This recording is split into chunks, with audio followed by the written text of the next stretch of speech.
water flowing over the dam behind us and alongside us as we stand here in Farmsville by the mill symbolizes why you and I are here today. This incredible little river, the Blackstone, narrow yet powerful, with a significant elevational drop, drew our forefathers and foremothers to its banks. Now, it really didn't matter whether you were a Native American, English or Irish, French Canadian, Portuguese, Cape Verdean, or one of the other cultures that made the valley its home. We all came here because of the river. Probably was Samuel Slater who summed it up the best. He said, this stream, steady in volume, short course with a large elevational drop, furnished the power to propel hundreds of machines, incalculable in value. And that's why we're here to study the river. It provided us with jobs, transportation, recreational opportunities. And we rewarded it by polluting its waters, its soil, and its inhabitants. But today, we're trying to right previous wrongs. So we're going to hook up with a bunch of groups forming a partnership to restore and protect the river. We're going to meet up with some students who are trying to learn about river ecology on the Blackstone Explorer. We're going to learn a little bit about the future plans of the river from the Blackstone Watershed Association. And finally, we're going to learn about some canoeing opportunities right here on the Blackstone. So grab a pair of those old beat-up sneakers, you know, the one that your mother always wants to throw away, because I think we're going to get our feet wet. Let's go down to the river.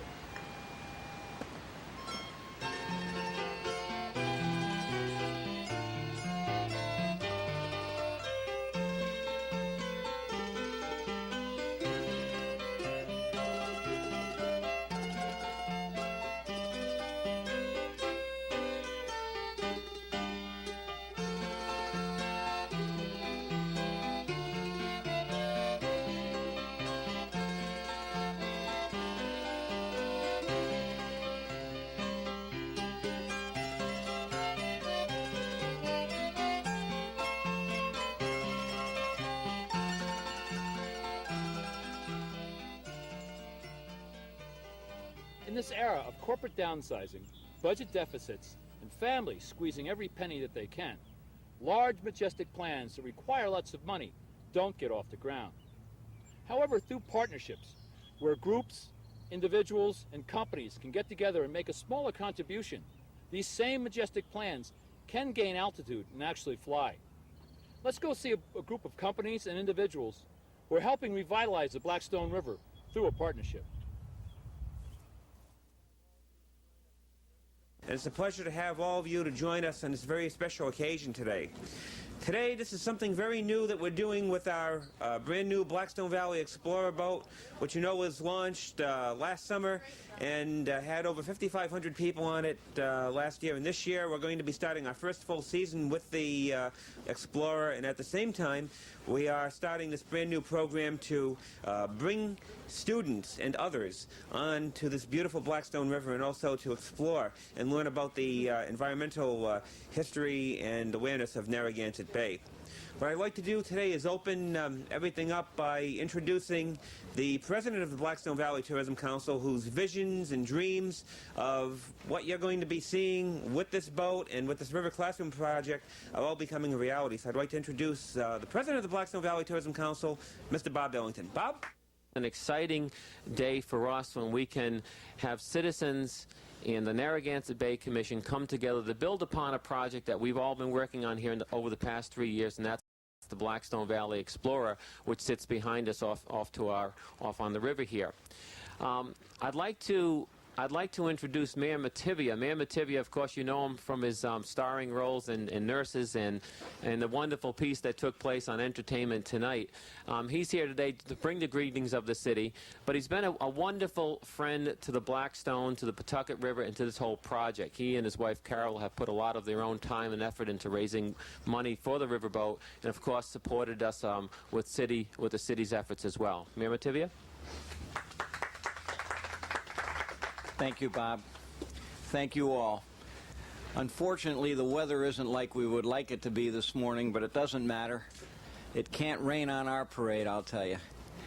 As you know, this river is just a great, great resource for the city of Pawtucket, and we feel that very, very much. The Blackstone Valley Tourism Council came to us, probably 3 years ago, with a crazy idea that the river is such a great resource that why shouldn't we put a boat on it? And we laughed. Every time Bob comes into my office, I think I laugh, and then when he leaves, I say, by God, it's going to happen, because he sells you on it. And we all started along with this idea of a boat. Certainly Bob was the spearhead of it and did a great job, but it's a complete partnership with people such as Citizens Bank, such as the Narragansett Bay Commission and others who've actually got together and got this resource going. We've got a great boat out there. It's going to take a lot of people up and down this river. But again, welcome here this morning. Again, Citizens, Narragansett Bay Commission, thank you for all of your help and what you've done. We appreciate it, certainly from the city, and I know the tourism people appreciate it very much. Thank you very much. Thank you, Mayor. What we're about to embark on, and as many of you know, let me just back up a little bit. The Pawtucket River and the Blackstone River actually flow through a very, very significant area. It's called the Blackstone River Valley, or the Blackstone River Valley National Heritage Corridor. Ranger Chuck Arning is representing the corridor today, the National Park Service. And for years now, we've been talking about the history and the culture of the river and the valley and how important it is. But what's happening today is now we have an opportunity really to look at the ecosystem. And it hasn't been done before, where we've really done some research. So we came up with a plan, and the plan was to use the riverboat as a classroom and use the riverboat as a floating classroom where we'd really get down and do some hands-on testing. We thought we could check the dissolved oxygen. We thought we could check the turbidity of the water. We thought we could throw some nets into the water and pull some stuff up. We created this plan that would put an ecologist on the river, that would actually take kids out, and within about 15 minutes the first 100 children will be boarding over the next 3 hours to take this tour. So the river now has an ecologist, but it has an ecologist because we're building upon something very, very special. We put a lot of blood, sweat, and tears into the construction of the boat, but it needs program, and that's where the Bay Commission comes in to develop that program. The Narragansett Bay Commission, since its inception, has established what we refer to as the Environmental Enforcement Fund. And it's with the use of these funds that the Narragansett Bay Commission considers opportunities for putting those funds to the greater and better use in improving our environment, particularly as it involves our waterways, such a valuable resource in Rhode Island today. We are very proud to be a part of this program in particular. Narragansett Bay Commission traditionally likes to be involved in those programs which are educational in nature, which go to the heart and core of what makes Rhode Island such a great state, and that's its waterways and its youth, and the potential for youth to get involved in programs that will continue to make the Narragansett Bay and the rivers such a wonderful natural resource in Rhode Island. The idea of the National Heritage Corridor is very much one of partnership, and the only way that the Tourism Council really can achieve its mission is to work as a group and to work in partners with people.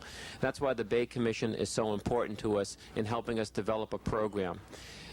Building upon what the Bay Commission has done is Citizens Bank with a contribution of $3,000 to take 500 school children that would probably not get a chance to participate in this River Studies program from 3 communities. And they've identified Pawtucket, Central Falls, and Woonsocket as 3 communities that will probably need a little bit of help. So they've thought so much of the River Studies program that we've put together that they felt that it was important to be a part of that. In representing Citizens Bank today is Richard Finelli, who's been a very, very good friend of us of ours in terms of river cleanup and also helping to sponsor the construction of the boat over the past 2 years. I'd like to introduce Richard Finelli, who's the regional manager for Citizens Bank. Thank you. Citizens Bank is committed to water quality in our urban rivers through our river rescue program. For change to occur, however, people must be aware of how the waterways affect all our lives. River classrooms will be the vehicle through which this awareness can transpire. Some of the children may live near or on the rivers, but do they know that the river leads to the Narragansett Bay? Do they know that during the Industrial Revolution that the rivers fueled the energy to turn the water wheels? River classrooms are a great interacting way to plant these seeds of knowledge. Thank you very much. The gentleman that I was speaking about earlier, our Captain Fred Curtis. Fred, if you wouldn't mind, Fred has been with us experimenting on the Blackstone River. This is his first time actually traveling the Pawtucket River, and has had a lot of fun. He's been great for us because he's an educator. He also holds a 100-ton license that we need for operation of the riverboat. Fred, you probably got a few observations. Sure, Bob. I want to thank everybody for coming out today. We're turning a new page in the history of the Blackstone River and the Seekonk. I think this River Classroom project is a great idea. I know that if I was able to participate in it as a student when I was younger, I would have had a better understanding of the watershed of the Blackstone River and the consequences of our use and misuse of the river. In my experience in the past, I can't tell you just how much a lot of these, especially the inner city youth that don't get a chance to get out on the river or enjoy a maritime experience, in my experience, they've really enjoyed it. They come away with a real prize in their pocket, and I want to thank Citizens Bank for participating in this. Thank you. Thank you, friend. Thank you, Captain. Again, you know, the success of this program for us is the partnership. And we don't do anything alone. We can't do anything alone. And we really appreciate everybody turning out today and the support that you've given us financially and morally. And without further delay, I guess we'll get underway and let's get some kids out in the river. Thank you all for coming.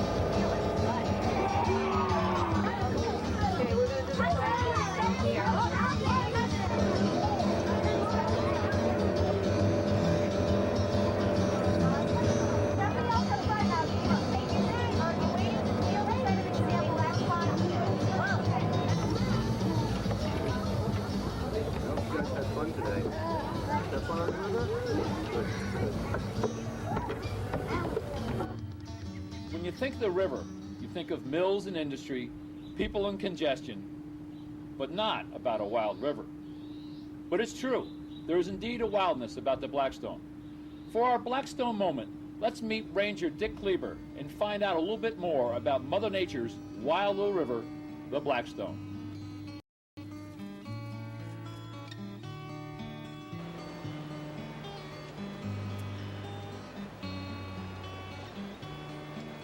Hi, I'm Dick Kleber, a ranger with the National Park Service. I just want you to see our gorge. This is a perfect example of the wilderness of the Blackstone River. You know, to really appreciate this, though, you have to think back about 12,000 years. 12,000 years ago, the weather started to get colder and colder. Didn't get warm in the summertime at all, so when it snowed, the snow didn't melt in the summertime. Snow started to pile up. Believe it or not, year after year, we finally got over a mile of snow. Now, snow has weight. Take a handful of snowflakes, you squeeze them together, and you make a snowball. Same thing's going to happen with this big pile of snow. It's going to start to press down. And, of course, down near the bottom, it's going to change to ice completely. This is glacial ice.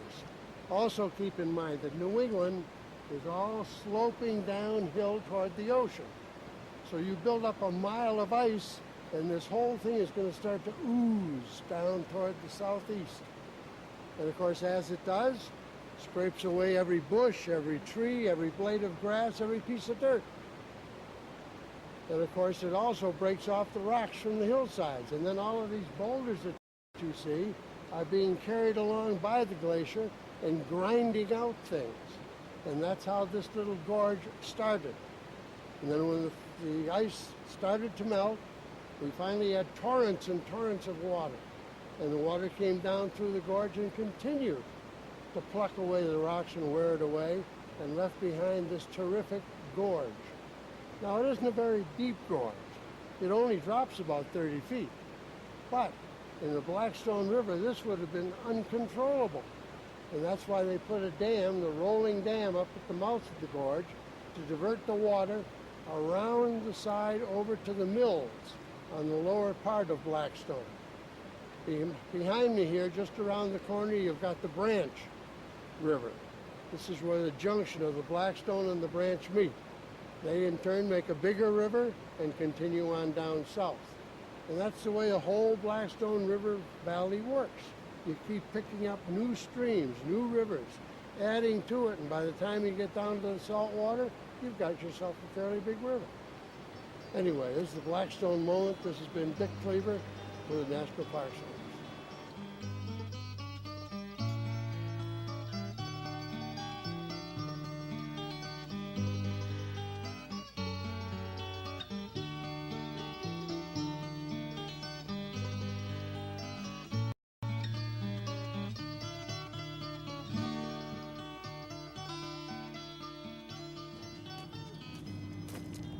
Toxic metals, dyes, solid waste, and raw sewage, just to name a few of the many pollutants we've dumped into the Blackstone River.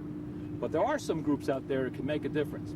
We're going to meet Margaret LaValle of the Blackstone Watershed Association and learn about some of the plans to protect the Blackstone River.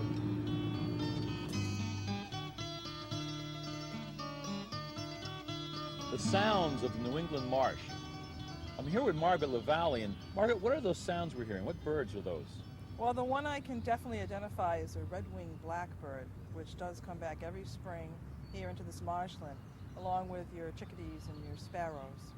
You're probably wondering why Margaret and I are sitting here at a lovely marsh and wetlands here on the North Grafton, just off Route 122, and with the Maas Pike in front of me. And the reason is that Margaret is the president of the Blackstone Watershed Association. And we want to talk to Margaret a little bit about some of the future plans of the Watershed Association for the Blackstone River and all its tributaries, which include these beautiful New England marshes we're standing in front of. What kind of plans do you have for the future?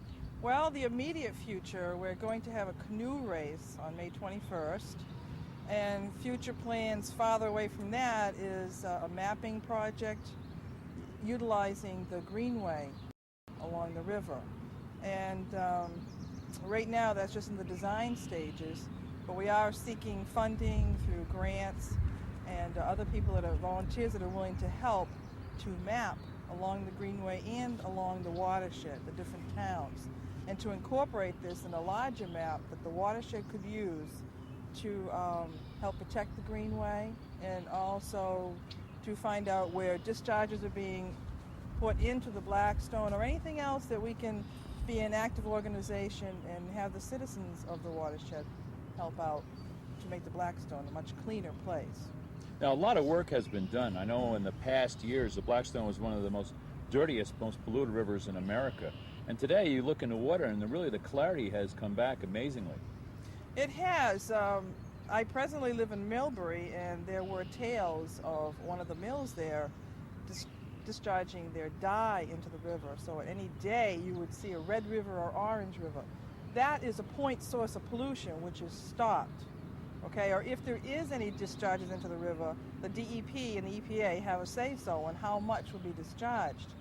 What we face right now, although the clarity has improved, is the non-point sources of pollution, which are much more difficult to identify and may contribute chemicals into the river that would foster eutrophication. That means more plants, less fish life, that would also be detrimental to the river. And of course, through years of factories along the river, there are heavy metals that are in the sediments, and that is a continuing problem. Non-point source pollution, really, you and I and our neighbors are probably the biggest culprits there, isn't it? Yeah, unfortunately that's the case. We have to be careful of when we change our oil with our cars, when we put fertilizer on our lawns. Whatever we do, if you use water in the process, and we all do, if it rains, all that sediment that is on your driveway in the ground will then go into the watershed, and once it gets into the watershed, it will go into the Blackstone River. So there is a lot that we as individuals can do, and part of our group would like to tell others how we can eliminate some of these non-point sources and help make the river even cleaner. Every company that sells oil, motor oil, by state law is supposed to have a disposal site on their property. So if you bought motor oil from one company in a store, they're supposed to take back the used oil. That used oil can be then reprocessed and used again. But it is important that you can dispose of it correctly. Good point, good point. Now, the organization, the Watershed, has a lot of other projects on its plate that it would like to accomplish, and I guess there are a lot of people interested in the river now that are making a big impact. What are some of the other projects? You mentioned the Greenway, for example. Right. We are presently, one of our goals is to protect the greenway along the river. What a greenway is exactly what the word means. It's area right along the banks of the river that we'd like to remain green. That is, be protected from any industrial development or any pollution that may come. And if we can protect areas along the greenway, i.e. the river will be a lot cleaner. What it does is the greenway absorbs any chemicals or other detrimental things that go into the river. So if we can protect those areas that are not protected now, that would be a great goal. Now, your organization has a couple of specific needs in order to be successful in some of these projects you've outlined. Right. What kind of things can people help you out with? Well, every organization needs money. We have no part-time paid staff, no full-time staff. It's strictly volunteers. And a lot of our board of directors, they work 40 hours a week. I work 40 plus hours a week. So my extra time on weekends is spent for the Watershed or other organizations I belong to. A part-time staff that would help coordinate activities within the Watershed would be an excellent help. And that does take money, and we'd love to have more members with our Watershed group to become involved, whether recreationally down the river in a canoe race, or just to do a nature walk, a birding walk. We've done that. Or working with kids in the summer to do a summer beautification program, which we've done in the past. That's great. I'm really mesmerized by all the sounds we have here in the marsh area. And I think it's important to realize just how valuable a resource this is. So, Margaret, I want to thank you very much for getting up here early in the morning. I know we took you away from your work. Why don't we hike over here and take another look on the other side of the marsh? Great. All right? Good. Come on.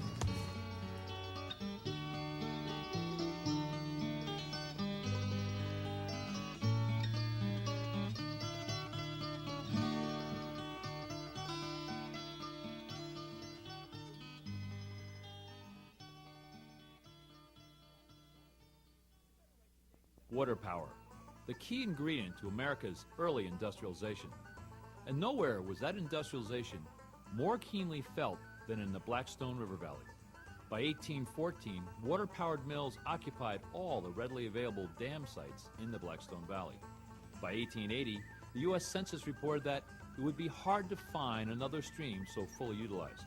No wonder they called the Blackstone the hardest working river in America. It was New England's unique topography, a series of bedrock plateaus, deeply eroded by glaciers, providing numerous swift-flowing streams broken in their course the ocean by waterfalls and rapids, that made the Blackstone Valley the birthplace of the American Industrial Revolution. The change from rural hilltop communities to industrial development resulted in a series of riverside mill villages throughout the Blackstone Valley.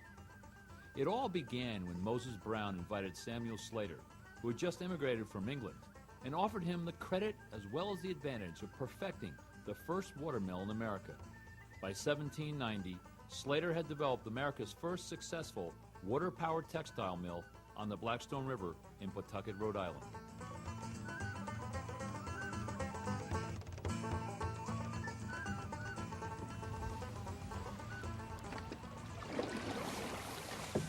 Canoeing the Blackstone. You know, several years ago, such a notion would have probably got you laughed out of town. But today, with over 20 access points along the river from Worcester to Pawtucket, the Blackstone River is a great place to canoe. It's great exercise, a lot of fun, good for group activities. But it's very important to have a very healthy respect for Mother Nature, because the power of water is indeed tremendous. But we're going to give you a few tips right here to help you have a good, safe, enjoyable canoe trip down to Blackstone. 1, wear a life jacket. Now, I have mine on. I got it secured, I got it zipped up. I'm all set. You should have it as mom and dad, and you all should have it for your kids. The water is still pretty cold. Blackstone is known for its current. It's a sneaky little river, so pay attention where your PFD. Secondly, scouting the river itself is an excellent idea and a good precaution. The Blackstone was famous because it was narrow, had a significant drop, and it was easy to dam. And there's probably over 30 dams along the Blackstone River, of which most of those you'll have to portage. But getting out to scout them, figure out where they're going to be, because there's no warning signs out here. This is the wilderness. You're on your own, so you got to be smart. There's a couple other natural obstructions you'll probably run into as well. And one is called strainers, which are fallen trees and branches that kind of hang over the water. The water flows through them very nicely, but it's a great way of catching material things like canoes and people. So it's a good idea to stay away from them. And the other one is horseshoe bends. There's one right behind me. If you notice, the water to the outside of the horseshoe bend is a lot quicker, a lot faster than the one on the inside. And that erosion caused by that fast water tends to put, you guessed it, strainers into the water. So when you're going into a horseshoe bend, you want to stay on the inside. Let the fast water go to the outside, because then you can control your canoe. Always carry a first aid kit. And secondly, because of the glare from the water, I always wear sunglasses. It's just smart. So folks, the Blackstone is a tremendous place to go canoeing. And even better than that, they got a canoe guide to tell you all the access points, most of the portages, and give you a great idea of the history behind the Blackstone River. So folks, let's go paddling and have a good time.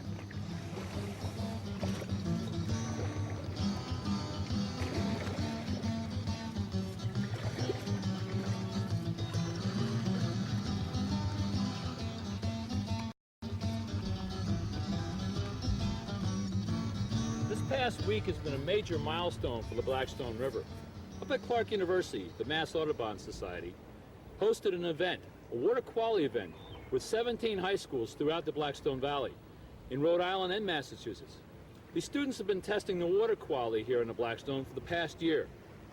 Fall, winter, and spring, they've been making tests of chloroform bacteria, turbidity, invertebrates, and several other studies to just discover what is the quality of the water here on the Blackstone.